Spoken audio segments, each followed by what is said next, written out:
Hello everyone. Good evening. Good evening, sir. Good evening, Good sir. evening. Good evening, बेटा. तो हम लोगों ने आप लोगों ने थोड़ा रिवाइज कर लिया होगा सीक्वेंस सीरीज. मैं आपको बोला था हम लोग कॉम्प्लेक्स नंबर कंप्लीट कर लिए हैं. जितना भी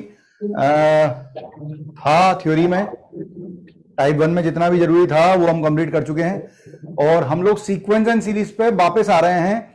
अब सीक्वेंस एंड सीरीज में कल जब मैंने बात निकाली थी तो कुछ किसी ने बोला था सर ज्योमेट्रिकल मीन तक हुआ था, है ना. मैं याद दिलाता हूं, मैंने एपी पढ़ाई थी. एपी का एनेट टर्म बताया था, वही लास्ट टर्म होता है A plus N minus one into D. उसके बाद हमने sum of N terms of AP देखा था, that is N by two into two A plus N minus one into D. और इसको एक और तरीके से कहते हैं N by two into sum of first and last term. इसके बाद हमने ये भी देखा था कि अगर 3 टर्म एपी में दिए हैं और उनका सम दिया है अगर, तो 3 टर्म 4 टर्म 5 टर्म, 3 टर्म होते हैं तो A minus D A plus D, 4 term होते हैं तो A minus 3D A minus D A plus T और ए प्लस 3D, और 5 टर्म होते हैं तो A minus 2D A minus D A plus D और ए प्लस 2D. इसके बाद हमने अर्थमेटिकल मीन देखा था कि अगर अर्थमेटिकल मीन लेते हैं तो किसी दो नंबर के बीच में अगर अर्थमेटिकल मीन निकालना है तो बेसिकली वो उनका एवरेज होता है A plus b by to. अगर 3 टर्म होती हैं ए बी सी और उनका अर्थमेटिकल मीन बोला जाए तो इसका मतलब ये होता है कि वो तीनों टर्म एपी में है, इसलिए उनका अर्थमेटिकल मीन बोला जा रहा है. तो मिडिल टर्म ही उनका अर्थमेटिकल मीन होता है. अगर तीनों टर्म एपी में है तो अर्थमेटिकल मीन मिडिल वैल्यू होती है, that is B. B is nothing but A plus C by two, average of the to.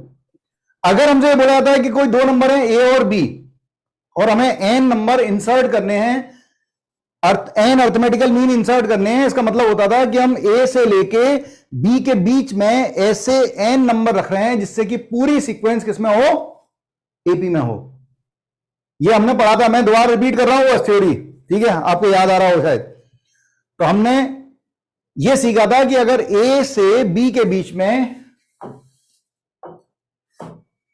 ए से बी के बीच में अगर हम A1 A2 N arithmetical mean ले रहे थे तो बेसिकली एन अर्थमेटिकल मीन का मतलब ये पूरी सीक्वेंस किसमें होगी, एपी में होगी. इसका मतलब ये किस पोजीशन पे होगा, सेकंड टर्म ऑफ एपी मतलब ए प्लस डी, ये थर्ड टर्म मतलब A plus 2D and this is N plus one term, so it is A plus N D.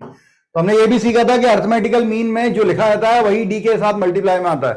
मतलब सेकंड A2 जो होगा ए प्लस 2D होगा, AN जो होगा a plus N D होगा. अब डी निकालना पड़ता है क्योंकि नंबर ऑफ अर्थमेटिकल मीन कितने इंसर्ट करने हैं वो दिया होता है, ए दिया होता है, बी दिया होता है. अगर डी निकालने हैं तो सारे टर्म हम निकाल सकते हैं. तो डी का फॉर्मूला होता था बी माइनस ए अपॉन एन प्लस वन. ये अगर ये अर्थमेटिकल मीन का बात थी, हमने सारी थ्योरी पढ़ी है, मैं केवल आपको रिवाइज करा रहा हूं, ठीक है. बाकी आप पीडीएफ में जाके देख सकते हैं कि कॉम्प्लेक्स नंबर के पहले पहले हमें क्वाड्रेटिक के बाद और कॉम्प्लेक्स नंबर के पहले हमने सीक्वेंस सीरीज में एपी और जीपी पढ़ ली थी. ये एपी था, फिर हमने जीपी देखी थी कि जीपी क्या होती है. GP is geometrical progression. उसका एनेट टर्म होता था a इंटू आर की पावर n माइनस वन, जहां r जो है वो कॉमन रेशियो होता था. अरे हमने ढेर क्वेश्चन किए थे, याद है आप लोगों को. Yes, sir. हाँ, number of terms a is non zero first term.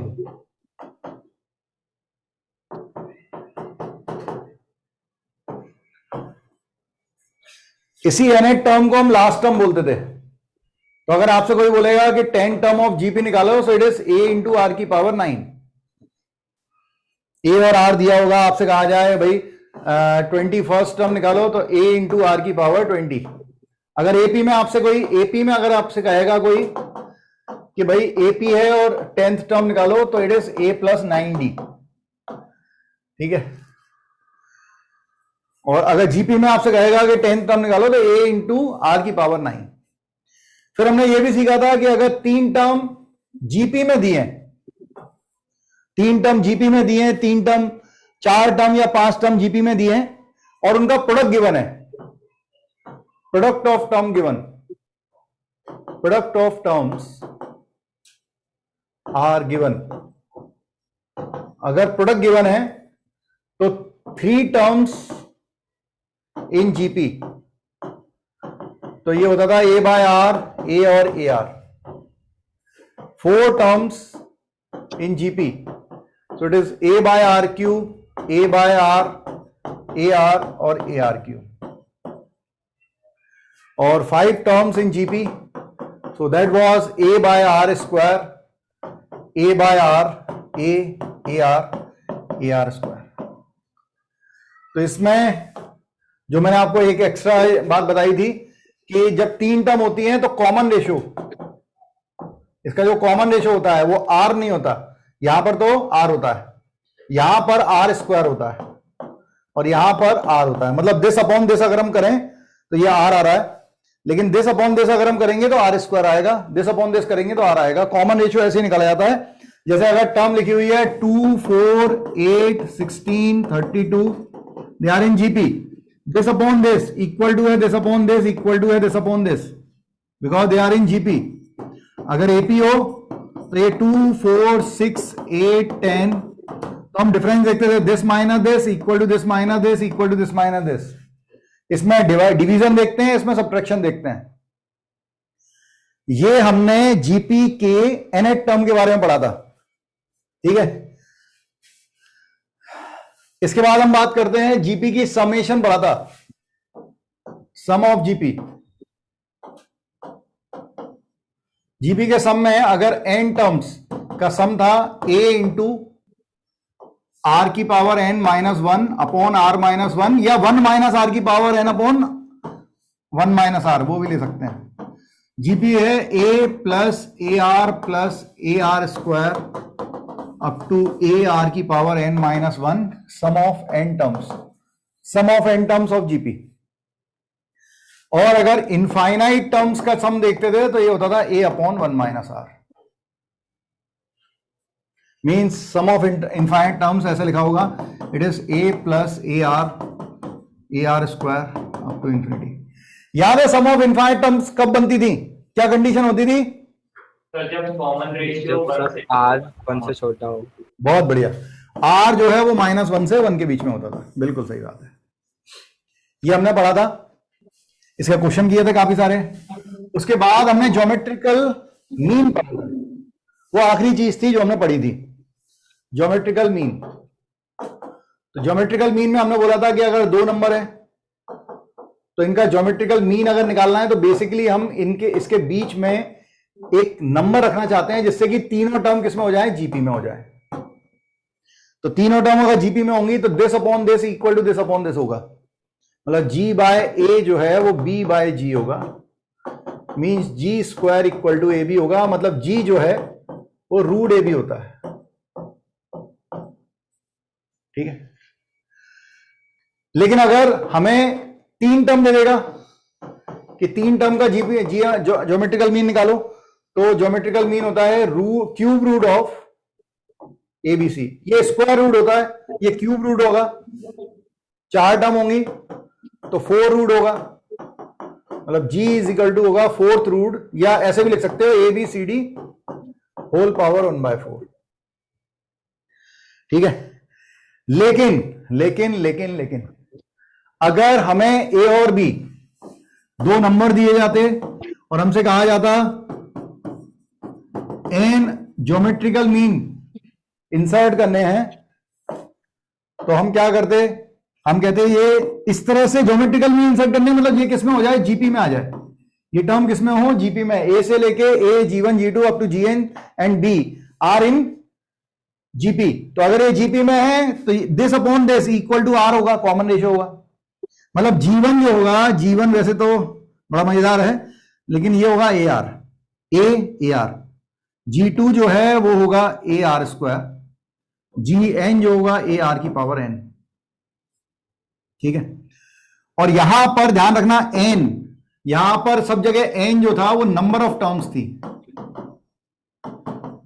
लेकिन यहां पर जो एन होता है, या ज्योमेट्रिकल मीन इंसर्ट जब करते हैं एपी में, उसमें जो एन होता है वो नंबर ऑफ ज्योमेट्रिकल मीन होता है।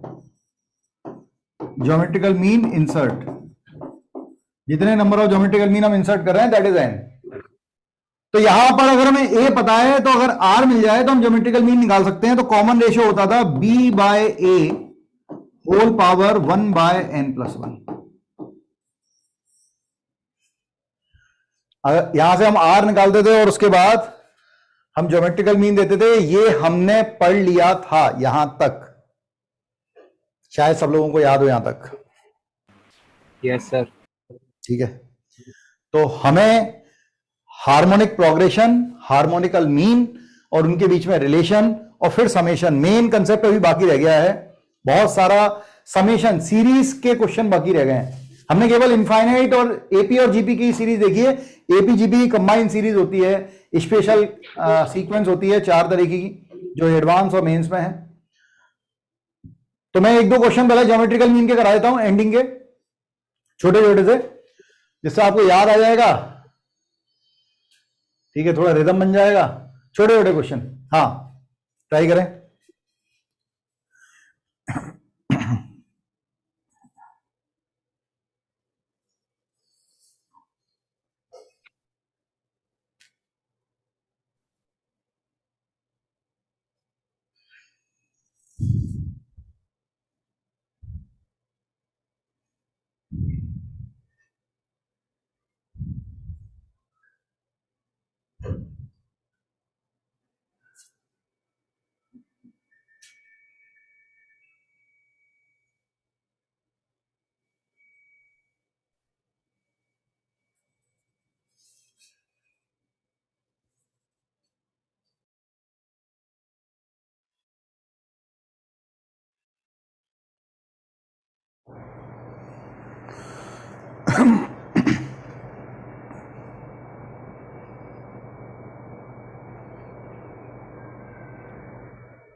The three answer is the ठीक है, बिल्कुल।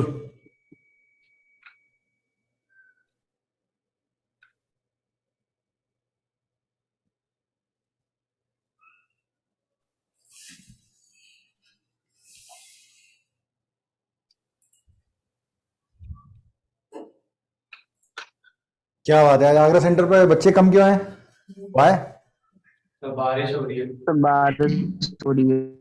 अच्छा, बारिश हो रही है, ठीक है। 3 आ रहा है, ठीक है, लवली। भाई इसके रूट्स जो हैं अल्फा, मान लो इसके रूट्स अल्फा और बीटा हैं, तो अल्फा और बीटा का geometrical mean they are in GP, तो we can say G is nothing but root of alpha beta. तो root of alpha beta, alpha into beta मतलब रूट्स का प्रोडक्ट, रूट्स का प्रोडक्ट होता है C by, so it is 9/1 मतलब 9, सो it is 3।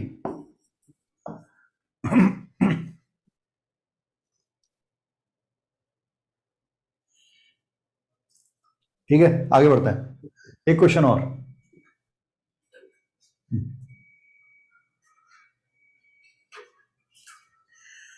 If G is a geometrical mean of x and y, then the value of this.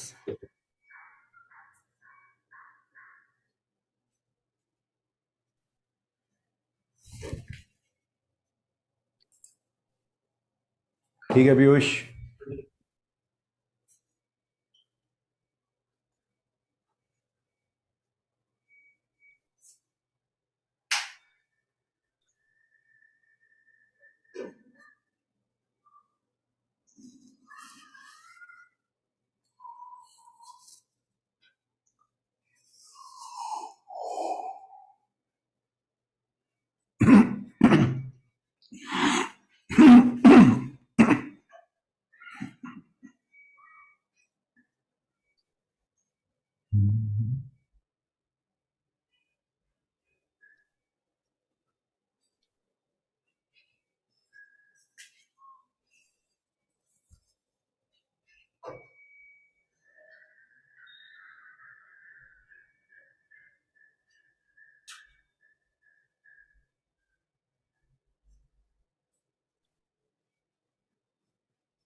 Sir आपकी आवाज नहीं आ रही। सर आपकी आवाज नहीं आ रही। मैंने बोला g इजिकल टू होगा रूट एक्स वाई, तो जी स्क्वायर होगा एक्स वाई, जी स्क्वायर की जगह एक्स वाई रखो और थोड़ा सा कॉमन ऑमन निकालो, एलसीएम एलसीएम लो, थोड़ा सा सॉल्व करो, आएगा आंसर।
Sir B. ठीक है मोनित, देखते हैं। देखो भाई, g इजिकल टू होगा रूट एक्स वाई, तो जी स्क्वायर इक्वल टू होगा एक्स वाई, हमने पुट किया तो 1 बाय जी स्क्वायर की जगह X Y minus X square and plus 1 by X Y minus Y square, so it is x, it is y minus X, और इसमें से हमने y कॉमन निकाला तो x माइनस वाई। अब आपको दिख रहा हो y माइनस एक्स और x माइनस वाई में केवल माइनस का अंतर है, तो मैं इसमें से माइनस कॉमन निकाल लेता हूं। मैंने इसमें से माइनस कॉमन निकाला तो 1 by X Y minus X, इसमें से माइनस कॉमन निकाल लिया तो आ गया 1 upon y into Y minus X. अब अगर मैं एलसीएम लूंगा तो ये बनेगा X Y Y minus x,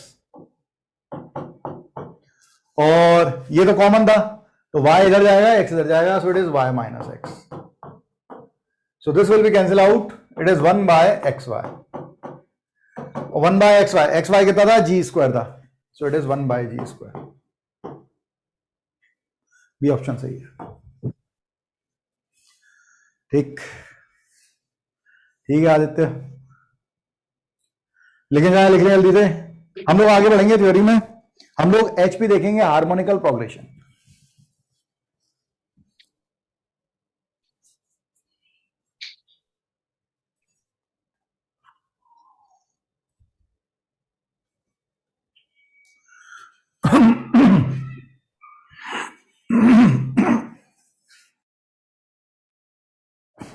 आइए आगे बढ़ते हैं। तो हम बात कर रहे हैं हार्मोनिक प्रोग्रेशन एचपी की। हार्मोनिक प्रोग्रेशन का मतलब क्या होता है कि इफ, अच्छी बात यह है कि इसमें समेशन वगैरह का फॉर्मूला नहीं है, एपी में है जीपी में है, एचपी में कोई समेशन का फॉर्मूला नहीं है, केवल एनएट टर्म से मतलब है। If A1 A2 A3 up to AN are in GP, are in AP and non-zero terms, then 1 by A1, 1 by A2, 1 by A3 up to 1 by AN are in HP।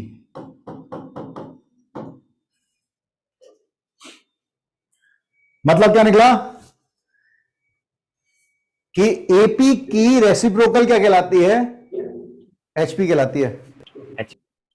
ठीक है, AP की जो reciprocal होती है that is called HP, harmonic progression. बस इसलिए हमने non zero terms बोल दिए क्योंकि अपन रेसिप्रोकल नहीं कर पाएंगे।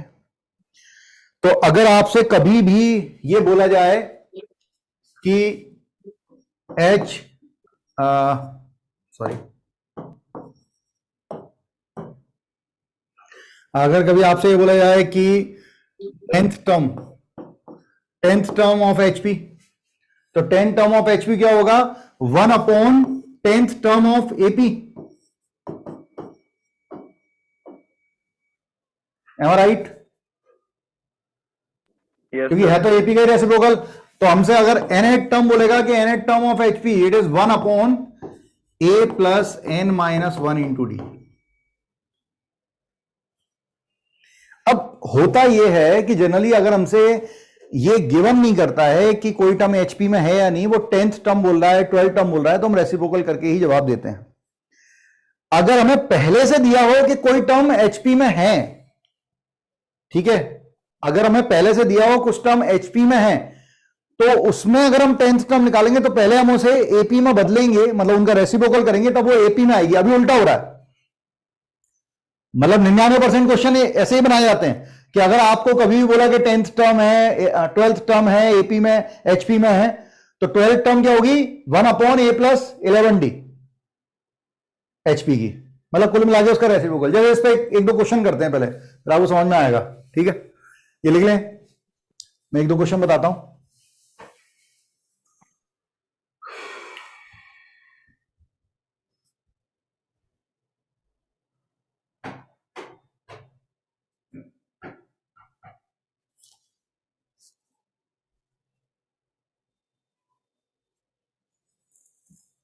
देखिए, एन टर्म्स के बारे में हम बाद में बात करेंगे, ठीक है? पहले अपन क्वेश्चन करते हैं कुछ। Third term, six term and last term of HP, मतलब 1/3rd term of AP, 1/6 term of AP and 1/ last term या एन टर्म ऑफ एपी, वो दी हुई है। आपसे एन नंबर ऑफ टर्म्स पूछ रहा है। कॉम्प्लेक्स नंबर टोटल कब होगा? नो आइडिया बेटा।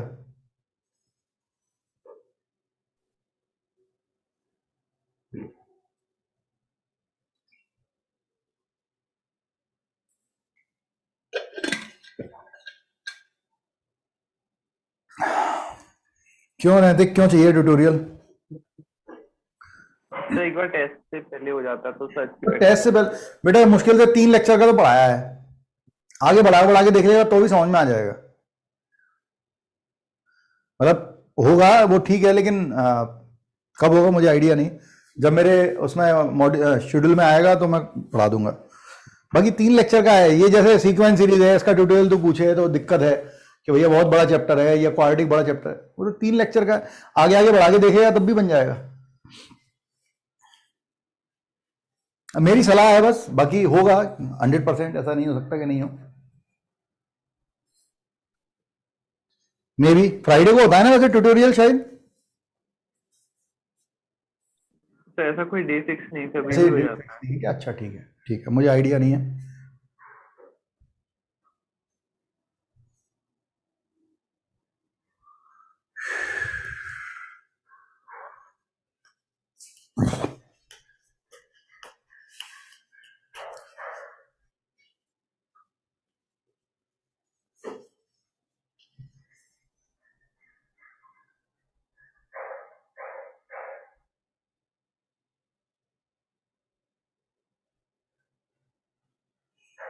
मोनित, तो डीपीपी तो आ गए थे ना?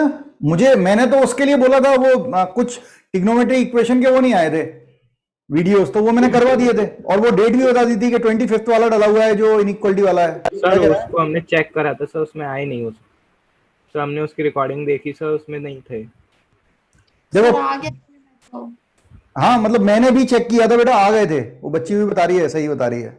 नो सर, मैं डीपीपी की बात कर रहा हूँ। आपने मतलब बीच में कही थी कि वो डीपीपी बहुत ज़्यादा मतलब हमसे हो नहीं पा रही थी, टफ थी, तो आपने कही थी वो एक बार चेक करके आप उसे बताओगे फिर सितंबर में कि कब करनी है। देख वो डीपीपी अब मैं बदल नहीं सकता। वो डीपीपी में गड़बड़ है कि शुरुआत में ही कुछ भी क्वेश्चन डले हुए हैं, और एक 12th वाला बच्चा उसे बना सकता है, क्योंकि ट्रिग्नोमेट्री में इतनी सारी यूजेज आ जाएंगे आगे जाके कि आप बना पाते उसे। तो फॉर्मूले बेस्ड डीपीपी अगर आपको चाहिए तो क्या कर सकते हैं, सर हमारे पास कुछ बुक्स हैं सर कंपटीशन लेवल की सर, तो उनमें से कुछ क्वेश्चन चार्ट पे कर लेंगे। हाँ उसमें से कर सकता है, उसमें से मेरे कर पे सकता है। सिंगेज है, सिंगेज के क्वेश्चन करके देखे थे तो वो भी नहीं हो रहे थे। तो सिंगेज के क्वेश्चन तो नहीं होंगे। मेरे सिंगेज पास के क्वेश्चन एक्चुअली दिक्कत क्या है मोनित, सिंगेज के क्वेश्चन तेरे से अलजेब्रा वाले क्वेश्चन नहीं हो पाएंगे। मतलब तू क्वाड्रेटिक के भी सारे क्वेश्चन लाने की कोशिश करेगा, नहीं बनेंगे। सीक्वेंस के करेगा, नहीं बनेंगे। रीजन क्या है, बहुत सारा क्वाड्रेटिक का कंसेप्ट है जो 12th में आएगा।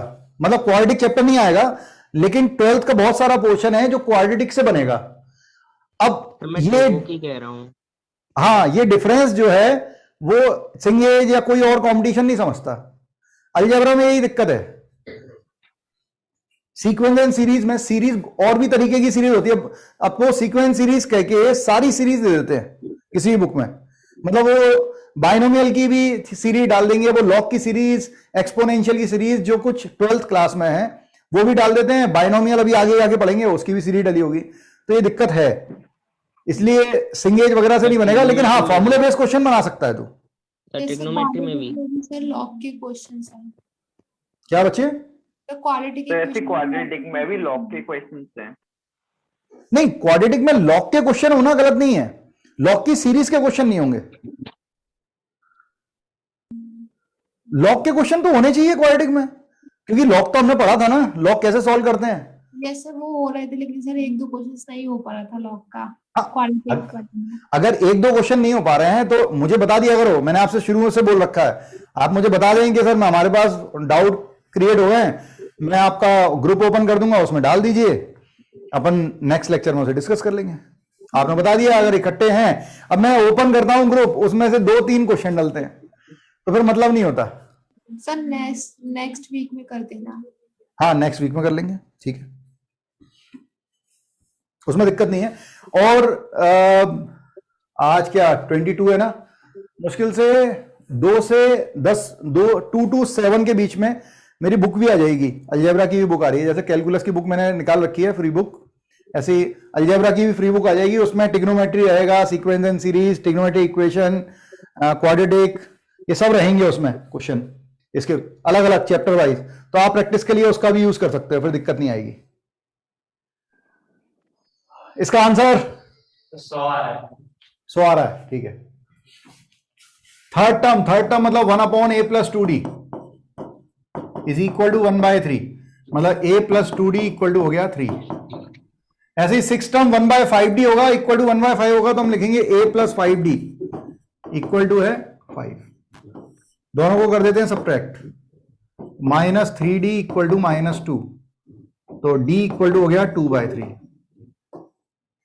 और लास्ट टर्म मतलब 1/a+n-1 into D equal to है 3/203।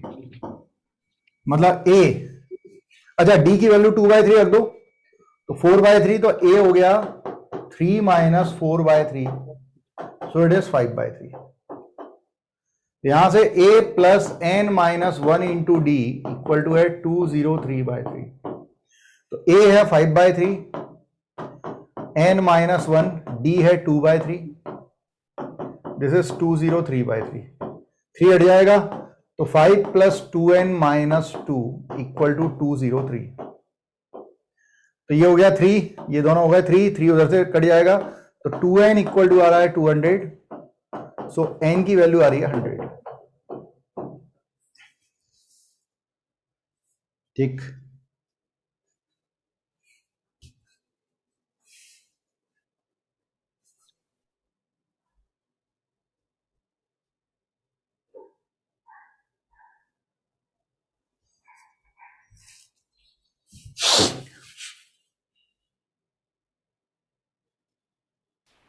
सर हमें कौन सी कंपटीशन लेवल बुक लगानी चाहिए? अभी अलजेब्रा के लिए यार थोड़ी सिंपल बुक लगानी चाहिए। रीजन ये है कि बहुत सारा ऐसा पार्ट है जो आप बहुत अच्छे, जैसे सिंगेज लगा रहा है या कोई अरियंत लगाएगा, तो ये इतनी लेवल की बुक है, ये लोग ये नहीं देखते कि 11th वाला बच्चा ऐसे लगा रहा होगा या 12th वाला रिवाइज कर रहा है। वो तो सबके लिए एक ही केस बना देते हैं। तो मैं आपसे कहूंगा या तो आर डी शर्मा ऑब्जेक्टिव करके बुक है आईआईटी की, आप वो ले सकते हैं, और वो आप नॉर्मली चला सकते हैं पूरे साल के लिए, 11th के लिए, 12th के लिए। बढ़िया बुक है। आपको बहुत एडवांस लेवल के क्वेश्चन चाहिए होंगे तो जनवरी फरवरी में मैं ले आऊंगा, एक बुक आ जाएगी, मतलब 12th की आएगी हालांकि पहले, फिर 11th की आएगी, तो 11th के रिवीजन के लिए आपको बुक मिल जाएगी मेरी आगे चल के। Okay sir. है ना। तो आरडी शर्मा ऑब्जेक्टिव अच्छी बुक है अगर आप उसकी तैयार प्रैक्टिस करना चाहते हैं। और एक ए दास गुप्ता करके भी बुक आती है, ए दास गुप्ता एमसीक्यू, वो भी अच्छी बुक है। लेकिन मैं आपसे कहूंगा कि बुक इतनी चाहिए क्यों? तुम जितनी बुक करते आओगे ना, तुम्हें कॉन्फिडेंस उतना ही कम हो जाएगा, क्योंकि कोई और कुछ लगा रहा है, कोई और कुछ लगा रहा है। एक ऑथेंटिकली 11th के लिए बुक है जो मैं आपसे बोल रहा हूं। मैंने कैलकुलस की बुक निकाली है, बच्चे लगा रहे हैं, उनको मजा आ रहा है, 12th के बच्चे। आप 11th में, मैं अलजेब्रा की बुक ला रहा हूं, उसमें टॉपिक 12th वाले टॉपिक बिल्कुल सेपरेट है, 11th वाले टॉपिक बिल्कुल सेपरेट है।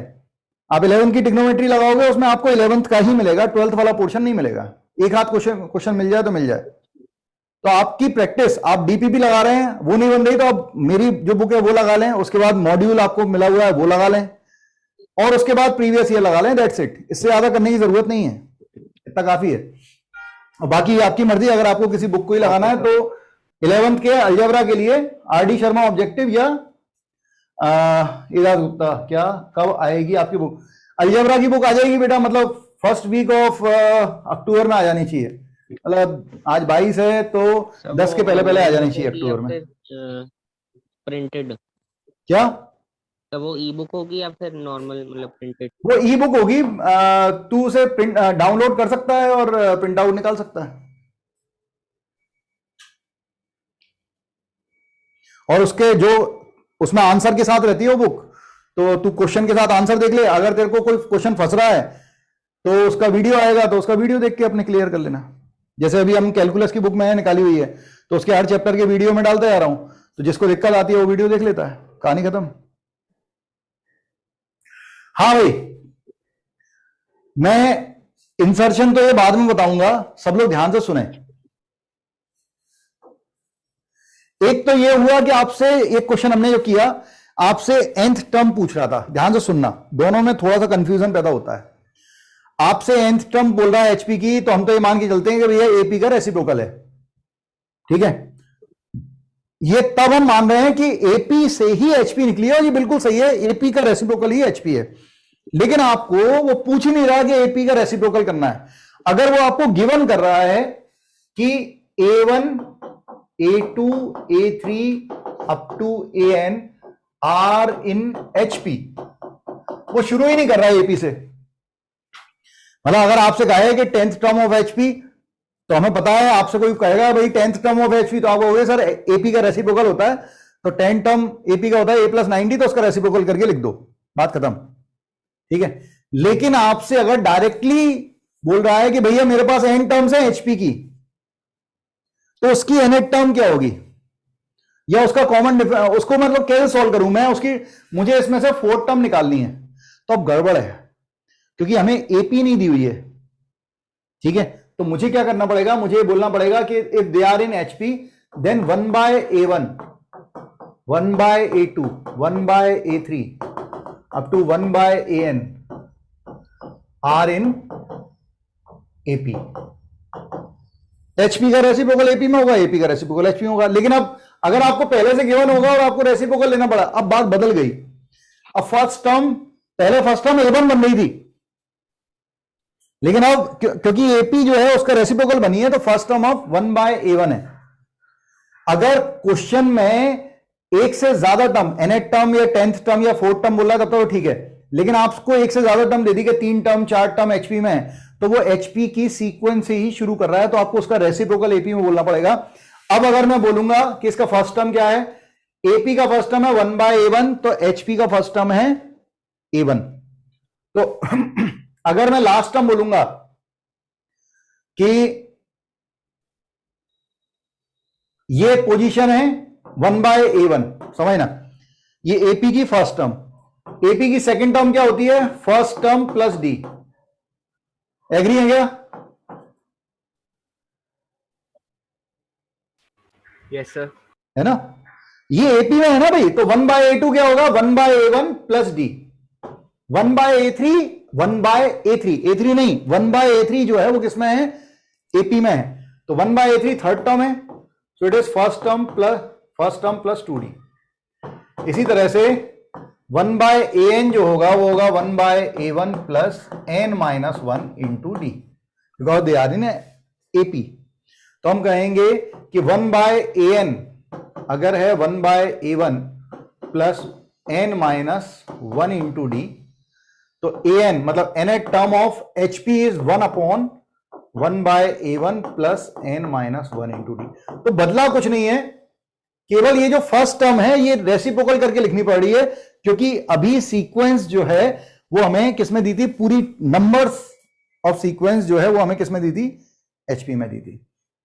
तो यहां पर हो क्या रहा है, जैसे हमें हार्मोनिकल मीन बोलेगा तो हमें दो नंबर देगा और कहेगा इसका हार्मोनिक मीन निकालो। इसका मतलब ये सीक्वेंस किसमें दी हुई है, HP में दी हुई है बच्चों। तो हमें हार्मोनिकल मीन आता ही नहीं है, हमें हार्मोनिक प्रोग्रेशन की कोई भी टर्म निकालनी नहीं आती, हमें तो AP की ही टर्म निकालनी आती है। तो हम क्या करेंगे, हम कहेंगे अगर ये HP में है तो 1/A 1/H और 1/B इसमें होगा AP में, ठीक है। तो हम कहेंगे अगर ये AP में है तो इनका डिफरेंस इसके डिफरेंस के बराबर, तो 1/H माइनस 1/A बराबर 1/B माइनस 1/H। इसको इधर ले लें तो 2/H और इनको उधर ले जाएं तो 1/A प्लस 1/B। तो पलट देते हैं तो H/2 इक्वल टू है 1/1/A प्लस 1/B। तो what is H? H is 2/1/A plus 1/B। इसको थोड़ा सॉल्व करके एलसीएम लेके भी लिखा जाता है, तो H कहलाता है 2AB upon A plus B। It is nothing but the harmonical mean of two numbers. कोई भी दो नंबर का हार्मोनिकल मीन ऐसे लिखा जाता है। लेकिन अगर तीन नंबर आ जाएंगे, मान लो ABC दे दिया और उनका हार्मोनिकल मीन पूछेगा, तो क्या हो जाएगा, इससे समझ में आ रहा है? अगर दो नंबर दे, ये उल्टा ही लिखा है ना एक तरह से। Yes sir. अगर दो नंबर का अर्थमेटिकल मीन बोलते हैं तो हम कहते थे A प्लस B/2, तो उसका उल्टा ही लिखा है 2/, लेकिन A प्लस B नहीं लिख पा रहे क्योंकि A और B किसमें हो गए हैं, HP में। तो 1/A 1/B लिखना पड़ रहा है। अगर हार्मोनिकल मीन तीन नंबर का होगा तो हार्मोनिकल मीन होगा 3/1/A plus 1/B plus 1/C, ऐसी चार टर्म का, ठीक है। लेकिन अगर हमें एन इंसर्ट करने को बोलेगा, वैसे वैसे क्वेश्चन आते नहीं है, लेकिन अगर एन इंसर्ट करने को बोलेगा हार्मोनिकल मीन तो हमें A दिया है, B दिया है और H1 H2 up to HN, ये किसमें होगा बच्चों, HP में। तभी हम कहेंगे हार्मोनिकल मीन इंसर्ट हुए हैं। अगर ये AP में होता तो अर्थमेटिकल मीन कहलाते। तो हम कहेंगे 1/A 1/H1 1/H2 1/HN 1/B, ये किसमें होगा, AP में, ठीक है।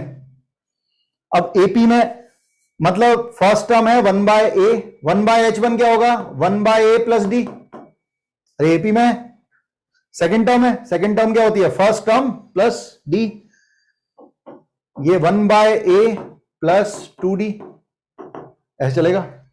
तो अगर आपको D मिल जाए तो A तो पता है, A से 1/A तो आ जाएगा, D नहीं पता है, तो कॉमन डिफरेंस निकालते हैं कैसे, लास्ट टर्म से। लास्ट टर्म क्या है, 1/E जो नोन है। फर्स्ट टर्म क्या है AP की, 1/A plus number of terms, अरे ऐसे निकालते हैं ना।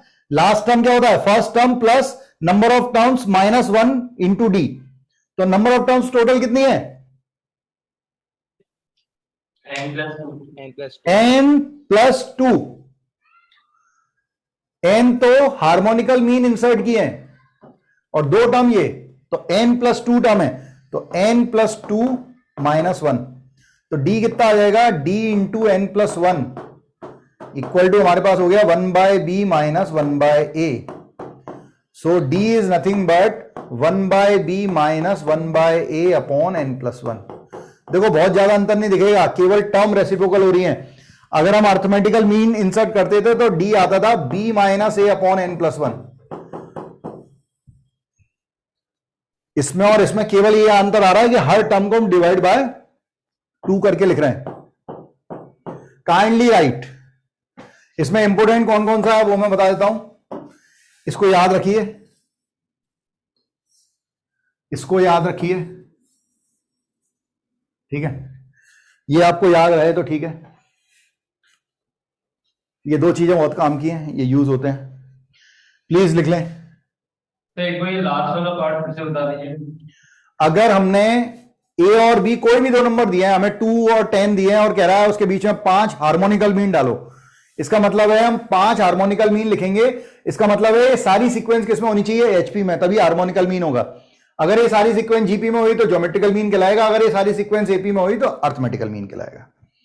तो अगर ये हार्मोनिकल मीन हमने इंसर्ट किया, मतलब ये सीक्वेंस एपी में है, तो अगर मुझे पूछ लिया H2, तो H2 मैं वैसे नहीं निकाल सकता, मैं तो एपी का जानता हूं, एचपी के बारे में हमें ज्यादा कुछ नॉलेज नहीं है, तो मैंने एपी में बदलने के लिए इनका रेसिप्रोकल ले लिया। Now they are in AP.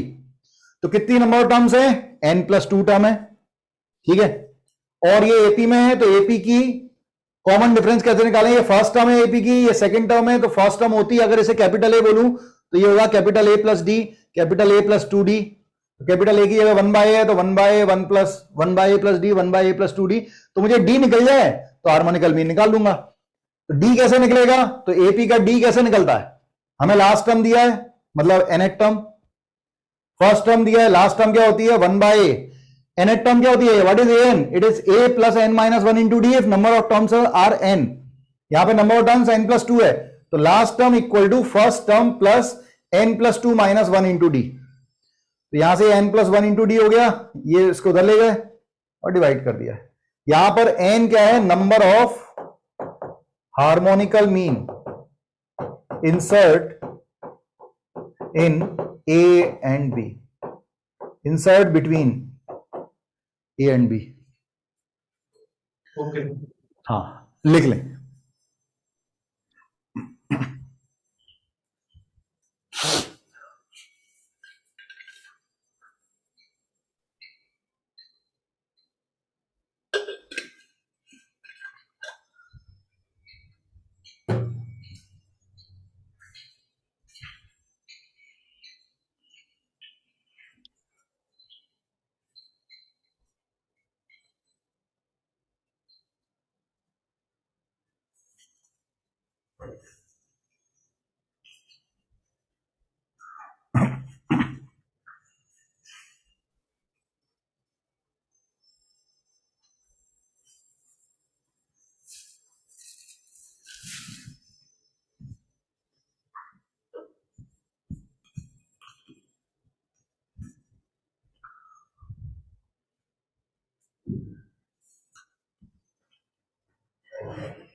Done. ठीक है,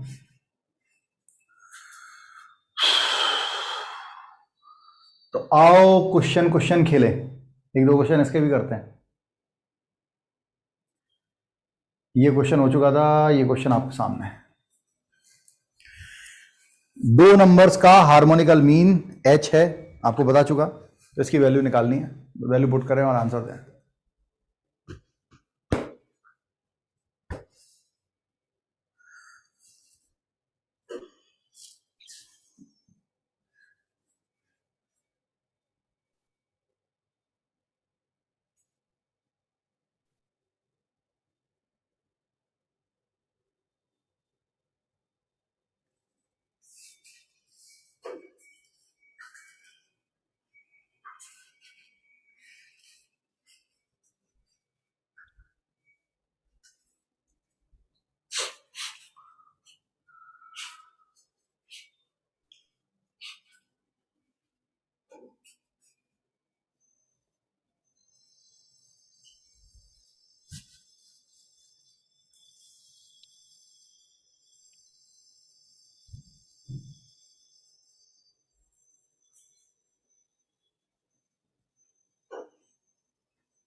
भैया जेई मेंस का प्रॉब्लम है शायद 2016 या 17 का, ठीक है, बनेगा सबसे, ट्राई कीजिए।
ऑप्शन बी ठीक है माधव, देखते हैं बेटा।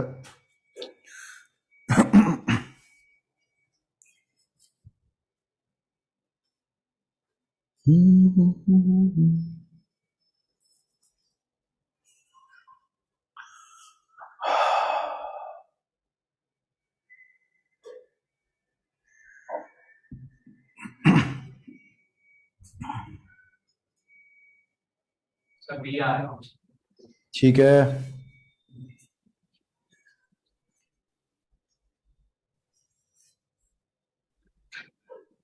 ठीक है मोनित, ठीक है नितिन,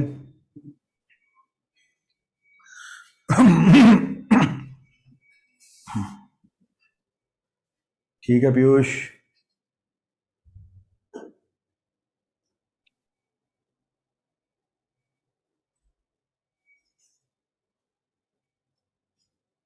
ठीक है lovely.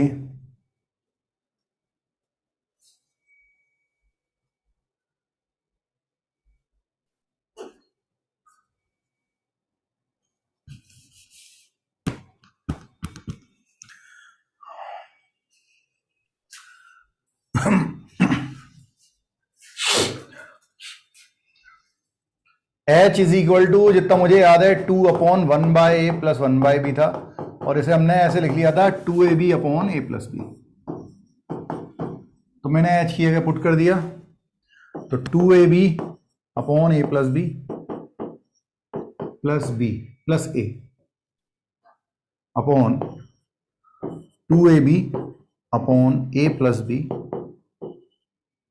Minus a plus 2ab/a plus b plus b 2ab/a plus b minus b। अब मैं एलसीएम ले लेता हूं, और एलसीएम लेके डिनोमिनेटर से कैंसिल हो जाएगा, तो ये हो गया 2ab प्लस ये 1/a कर देते हैं, 1/b कर देते हैं। एलसीएम लेंगे तो 2ab plus a square plus ab upon 2ab minus a square minus ab plus इसमें भी तो 2ab प्लस b का मल्टीप्लाई a में, b का b में, तो ab plus b square and 2ab minus ab minus b square. तो भाई ये तो ऐड हो गया, तो 3ab plus a square upon ab minus a square plus this is 3ab plus b square and ab minus b square. अब भाई आपको दिख रहा हो यहां से a कॉमन आ रहा है और ये यहां से भी कॉमन आ रहा है, तो a से a काट दो, तो 3b plus a by b minus a। यहां से b कॉमन लेके कैंसिल है, तो 3a plus b by a minus b। अब इससे पहले भी अपन ने ऐसा किया था, ये b माइनस a दे रहा है, ये a माइनस b दे रहा है, तो इसमें से माइनस कॉमन निकाल लेते हैं। So that will be 3b plus a by b minus a। Minus लगा दिया, तो ये 3a plus b by b minus a। ठीक है, तो डिनोमिनेटर सेम है, तो एलसीएम आ गया। ऊपर बचा 3b plus a minus 3a minus b, so that is nothing but 3b minus b, it is 2b minus 2a upon b minus a।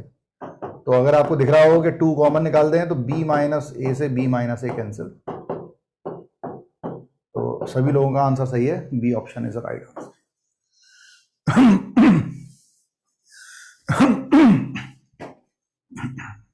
आराम से देख लें, कोई डाउट हो तो पूछ लें। ठीक है, बढ़े आगे। Yes sir. ठीक है, हाँ जी। इस पे क्वेश्चन आते नहीं है बहुत बड़े, ठीक है, हार्मोनिकल मीन पे बहुत सिंपल सा कंसेप्ट है।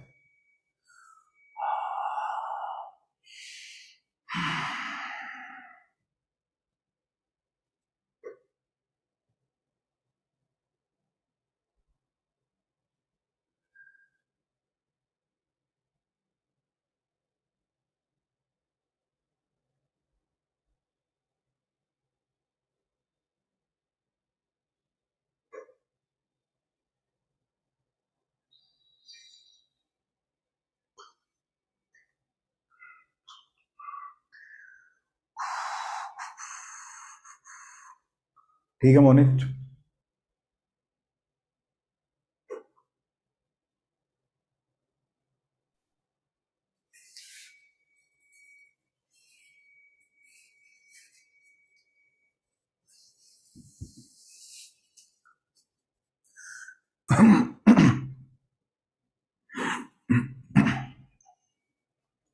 ठीक है माधव, डी ऑप्शन। ठीक है।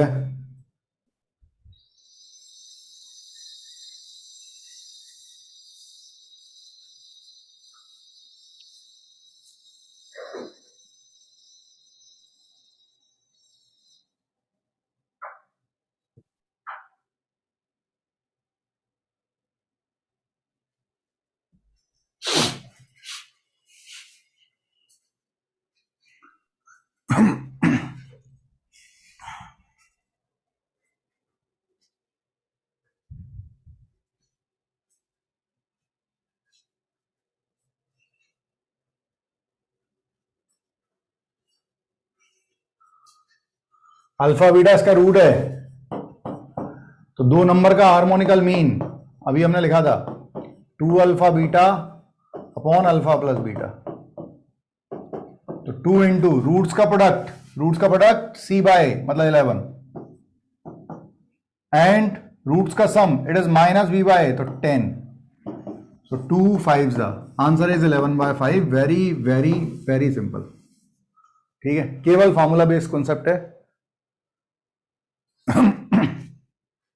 ठीक है नितिन, पीयूष, आइए आगे बढ़ते हैं। हाँ, पूछ रहा है कि log 2 base 3, log 2 base 6 and log 2 base 12 किसमें, एपी में, जीपी में या एचपी में। अब आपको पता है कोई भी केस आप लगाएं तो सबसे पहले log का बेस सेम होना चाहिए, तभी आप केस लगा सकते हैं। बेस चेंजिंग थ्योरम याद है क्या? हाँ बढ़िया, मतलब log 2 बेस 3 को हम लिखेंगे 1 अपॉन log 3 बेस 2। सबके बेस सेम बनाने पड़ेंगे, सबके बेस 2 होंगे तब कुछ कैलकुलेशन हो सकती है, ट्राई करें, नहीं बनेगा तो देखेंगे।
ठीक है मोनित,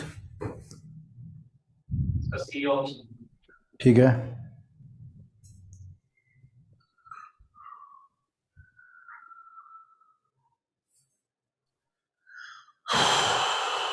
ठीक है पीयूष, ठीक है नितिन। कैसे ढूंढेंगे?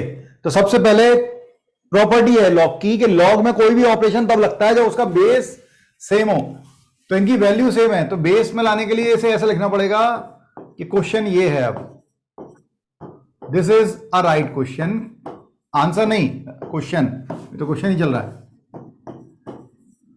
अब हम क्वेश्चन कर सकते हैं क्योंकि बेस सेम है, तो ये सीक्वेंस एपी में है, जीपी में या एचपी में है, तो अगर हमने रेसिप्रोकल लिया है तो पहले केवल इनको चेक कर लेते हैं कि log 3 बेस 2, log 6 बेस 2 और log 12 बेस 2 ये किस में आ रहे हैं। अगर ये एपी में आ रहे हैं तो इनका रेसिप्रोकल जीपी एचपी में आ रहा होगा, और नहीं हो रहा होगा तो फिर जीपी ट्राई करेंगे। तो हमने कहा दिस माइनस, अगर ये एपी में है तो this minus this equal to होना चाहिए दिस माइनस दिस, चेक कर लो, तो log 6 base 2 minus log 3 base 2, log a minus log b, log a upon b,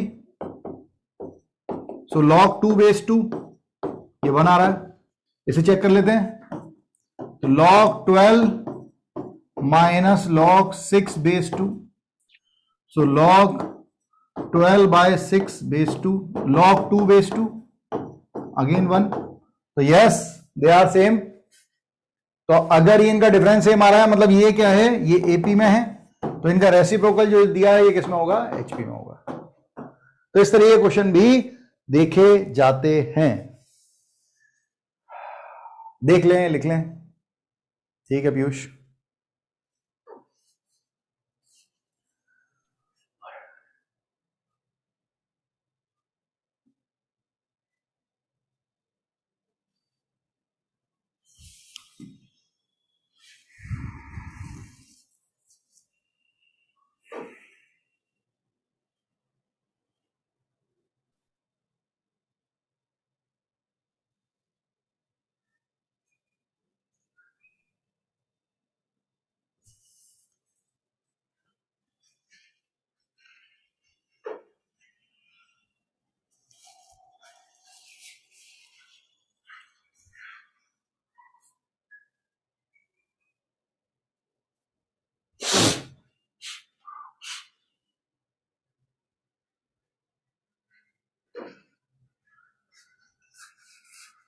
आगे बढ़ते हैं। हाँ भाई, now we will talk about the relation between arithmetical mean, geometrical mean and harmonical mean. ठीक है, am, GM, HM. तो यहां पे दो रिलेशन होते हैं।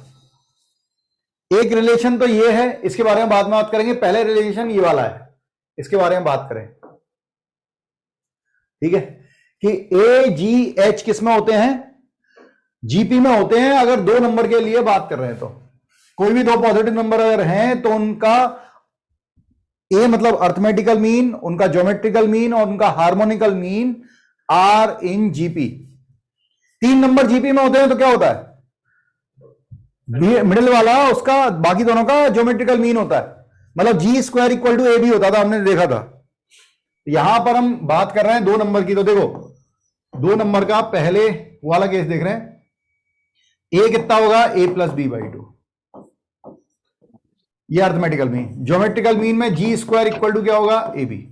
अगर दो नंबर का ज्योमेट्रिकल मीन निकाल रहे हैं तो G equal to root A B या G square equal to A B.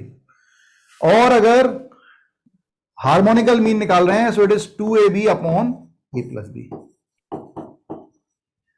अब इन दोनों से वैल्यू उठा के इसमें डाल दो, तो ए बी की जगह हम डाल देंगे जी स्क्वायर, और ए प्लस बी कितना होगा? 2a। 2 से 2 कट गया, तो जी स्क्वायर कितना आ रहा है? A H. ए बी की जगह क्या आ रहा है? A H. इसका मतलब है ए जी और एच क्या है? जीपी में है, जिसमें जी जो है ज्योमेट्रिकल मीन है किसका? ए और एच का। It is for two numbers, any two numbers.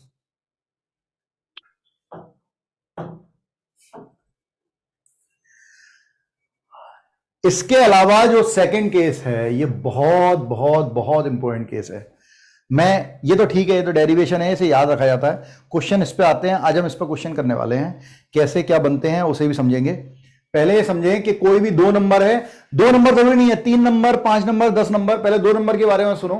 किसी भी दो नंबर का अर्थमेटिकल मीन बड़ा या बराबर होता है उसके ज्योमेट्रिकल मीन से, और वो बड़ा या बराबर होता है उसके हार्मोनिक मीन से।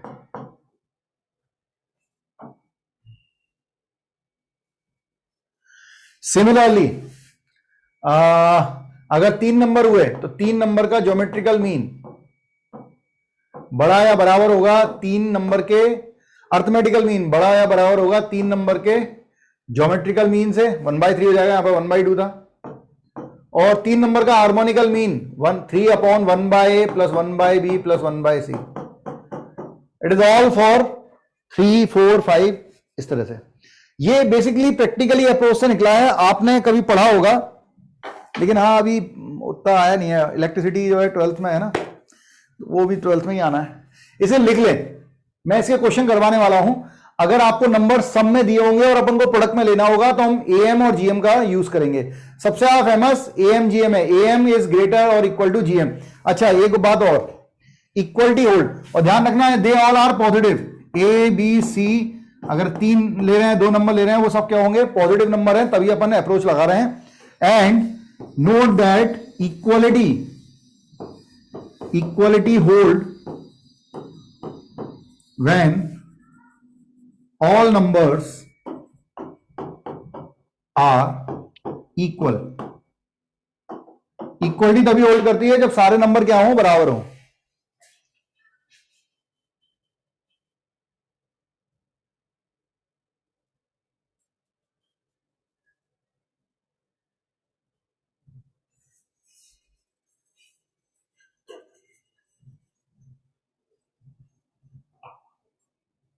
लिख लें, मैं आपको समझाऊंगा कैसे क्वेश्चन आते हैं। एडवांस तक में क्वेश्चन आए हैं इसके, अभी तक हमने जितना ही पढ़ा उसमें एडवांस में बहुत कम चीजों के क्वेश्चन बने, मतलब एजीपी वगैरह। मतलब अब आएगा पार्ट जो मेंस और एडवांस का बेसिकली है।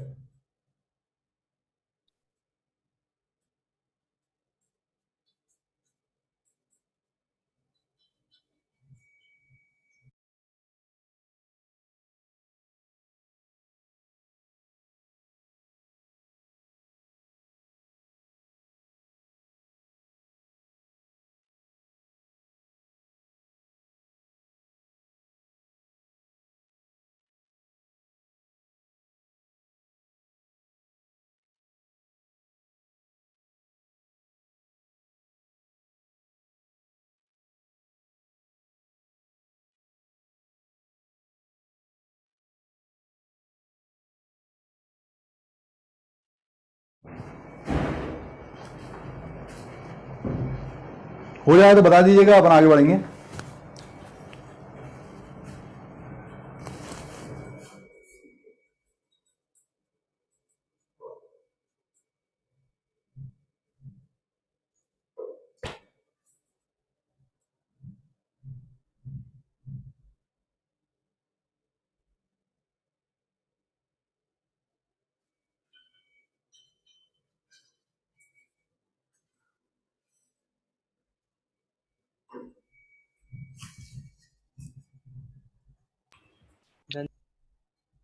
हाँ, हो गया है।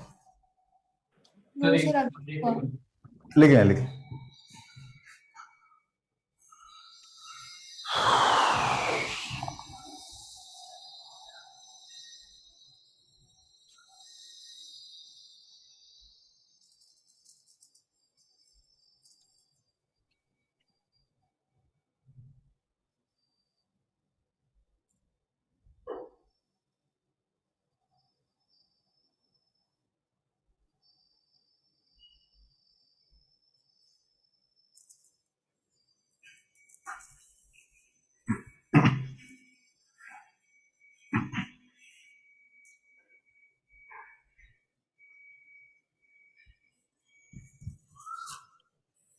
डन।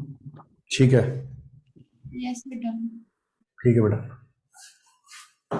Done sir. ठीक है बच्चे। हाँ भाई, क्वेश्चन देखें। बोल रहा है if x comma y comma z greater than 0, मतलब पॉजिटिव है, and such that x plus Y plus z equal to 1, we need the greatest value of. तो जब भी ग्रेटेस्ट या लीस्ट या मिनिमम और मैक्सिमम वैल्यू निकालनी होगी सीक्वेंस सीरीज में कोई क्वेश्चन आएगा तो एम जी एम से ही बनता है। 3 नंबर का प्रोडक्ट ज्योमेट्रिकल मीन में होता है और 3 नंबर का सम अर्थमेटिकल मीन में होता है। खुद से बनाए, arithmetical mean greater and equal to geometrical mean. खुद से फॉर्मूला लगाएं और आंसर दें। देखो जरा क्या होता है।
सर डी ऑप्शन आ रहा है।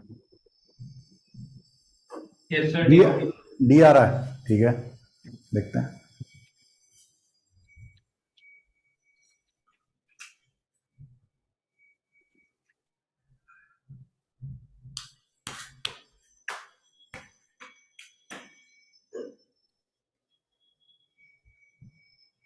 ठीक है मोनित, ठीक है Aditya. x plus Y plus z by 3 ये होगा अर्थमेटिकल मीन 3 नंबर का, और x into Y into z whole power 1/3 होगा ज्योमेट्रिकल मीन 3 नंबर का। अब तीनों का सम दिया हुआ है 1, तो ये हो गया x y Z whole power 1/3, दोनों तरफ क्यूब कर देते हैं तो 1/3 का होल क्यूब, जिससे क्यूब होल क्यूब हट जाएगा तो ये बचेगा एक्स वाई जेड। अब हम क्या पढ़ सकते हैं ऐसे, क्या एक्स वाई जेड की तरफ से अगर पढ़ें तो लेस देन है, मतलब लेस देन इक्वल टू 1/27, मतलब x y z positive quantities हैं जिनका प्रोडक्ट या तो 1/27 है या उससे छोटा है। अब कोई क्वांटिटी किसी नंबर के बराबर है या उससे छोटी है तो ये क्वांटिटी उसका मैक्सिमम वैल्यू होगी, क्योंकि इसके बाद इससे छोटी वैल्यू ही मिलनी है इसकी, तो लार्जेस्ट वैल्यू पूछिए, लार्जेस्ट वैल्यू विल बी 1/27। अब इसमें दिक्कत कहां आएगी, तुम लोगों ने ये चीज सीख पाया है या नहीं, तुम लोगों को ये दिख रहा है या नहीं कि अगर आपको इन 3 नंबर का प्रोडक्ट चाहिए तो इधर 3 नंबर का सम मिलेगा, ठीक है ना।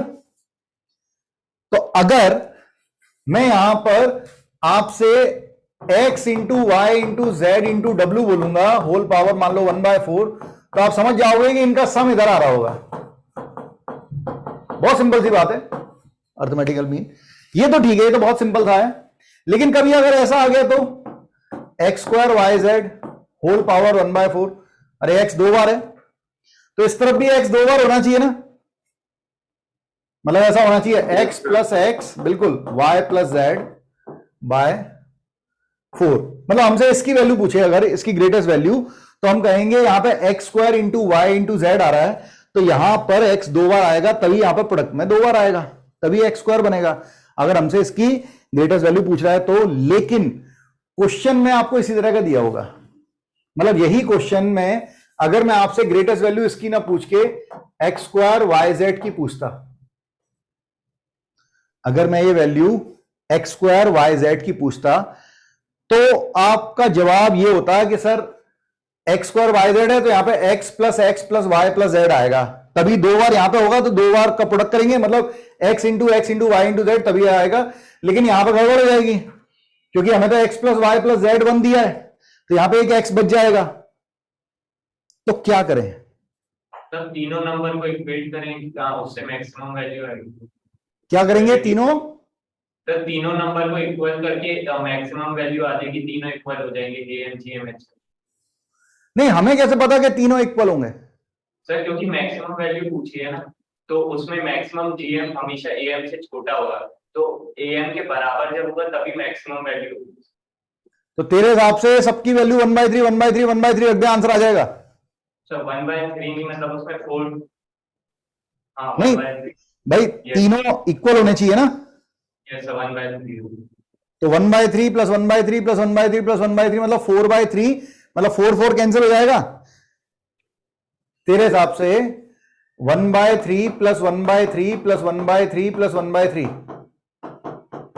डिवाइड बाय 4, तो ये 4/3 मतलब 1/3 बचा, और x square Y Z whole power 1/4, तो एक्स स्क्वायर वाई जेड की वैल्यू तेरे हिसाब से 1/81 आएगी, तेरे हिसाब से, ये मेरा हिसाब नहीं है, क्योंकि ये 3 नंबर के लिए तो ठीक है, इक्वलिटी तब होल्ड करती, और इक्वलिटी होल्ड करने पे ग्रेटेस्ट वैल्यू देगा ऐसा जरूरी नहीं है। मैंने ये नहीं कहा ग्रेटेस्ट वैल्यू देगा, मैंने कहा इक्वलिटी तब होल्ड करेगी जब ये इक्वल होंगे। अगर हमें कंडीशन दी हुई है तो हम कुछ नहीं कह सकते कि ये इक्वल पे ग्रेटेस्ट देंगे। तो सुनो जरा ध्यान से, इन क्वेश्चनों को बनाया कैसे जाता है। हम क्या करेंगे, हमें x 2 बार चाहिए, तो अगर यहां पे एक्स स्क्वायर लिखा है तो हम एक एक्स को ही 2 पार्ट में डिवाइड करेंगे, इक्वल पार्ट में, मतलब मैं इसे ऐसे लिखूंगा x/2 प्लस x/2, क्योंकि हमें अगर यहां पे 2 बार x इंटू एक्स चाहिए तो यहां पर भी x 2 बार आना चाहिए एडिशन में, तो उसे इक्वल पार्ट में डिवाइड कर दिया। Now y now z by 4 greater than equal to, it is x/2 into x/2 into Y Z whole power 1/4।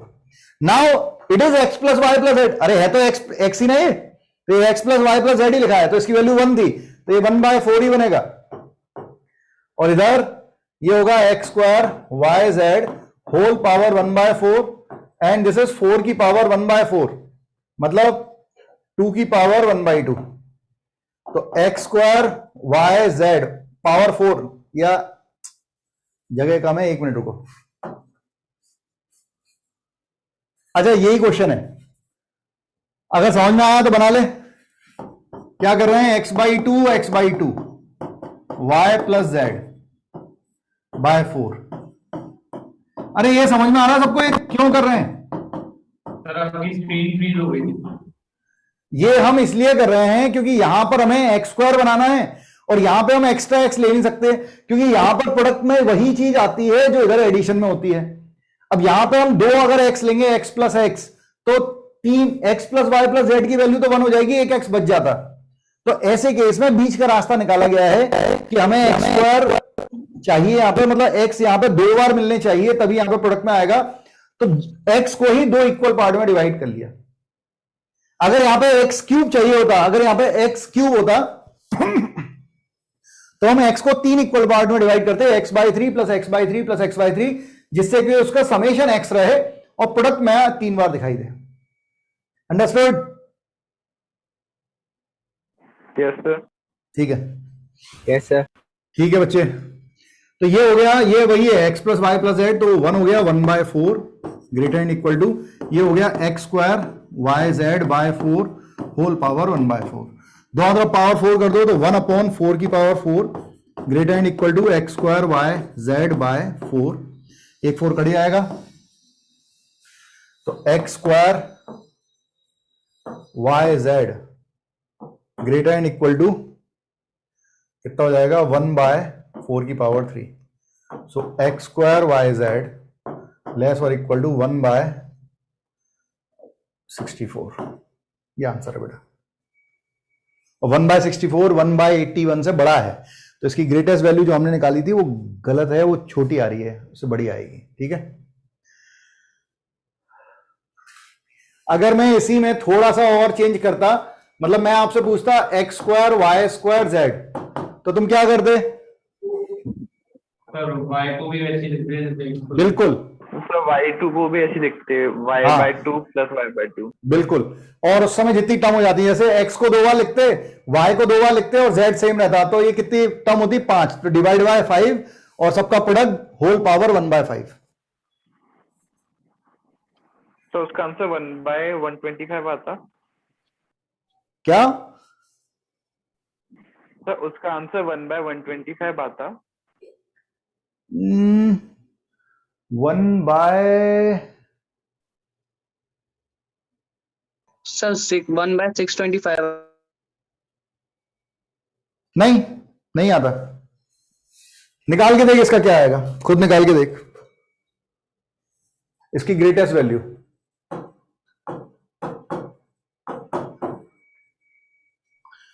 लिख लें और खुद से बना के देखें क्या आ रही है, क्योंकि उसमें 2 4 बार आएगा और 5 भी होगा, तो दोनों चीजें होंगी, ऐसा नहीं आएगा।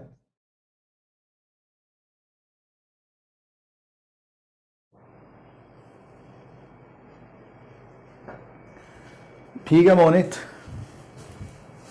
16/3125। अच्छा ठीक है।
इसको लिखेंगे x by two plus x by two plus y by two plus y by two plus z upon 5 greater than equal to x square by 4 हो जाएगा, वाई स्क्वायर बाय 4 हो जाएगा, सबको प्रोडक्ट कर रहे हैं, और इंटू जेड होल पावर आ जाएगा 1/5।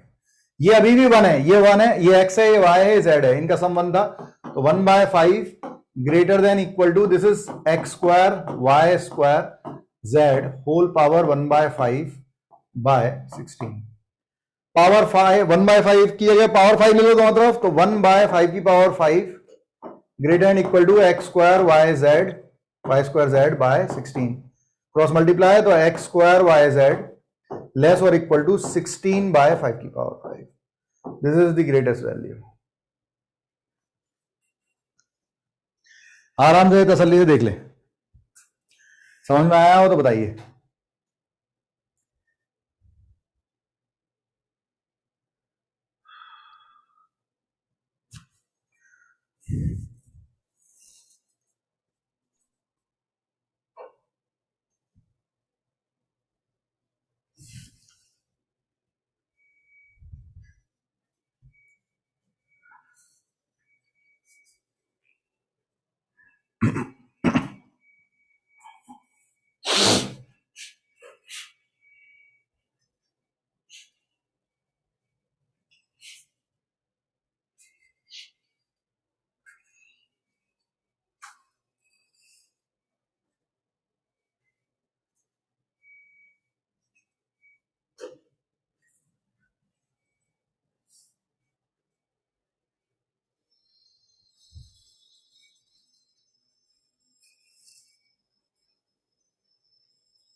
इस टाइप के क्वेश्चन में हमेशा सम गिवन होगा, नहीं कभी प्रोडक्ट गिवन हो गया सम भी पूछ सकता है। क्वेश्चन आए हैं जेई में, ठीक है, हम लोग करेंगे एक क्वेश्चन में, ये वाला छोड़ के जा रहा हूं, ठीक है, ये क्वेश्चन मैं पीडीएफ में छोड़ दूंगा आपके लिए, आप चाहें तो अभी भी लिख सकते हैं, आंसर ऑप्शन पीडीएफ में देख लीजिएगा। That is a plus B plus C 3 दिया हुआ है and we need the maximum value of a square B Q and C square, ठीक है, बनाइएगा उससे। और एक क्वेश्चन है जेईई एडवांस का, वो नेक्स्ट लेक्चर में देखेंगे अपन। मेरे ख्याल सबको समझ में आ रहा होगा, ठीक है दोस्तों, यस सर। मिलते हैं नेक्स्ट लेक्चर में। थैंक यू, जय हिंद। जय हिंद सर। जय हिंद बच्चे।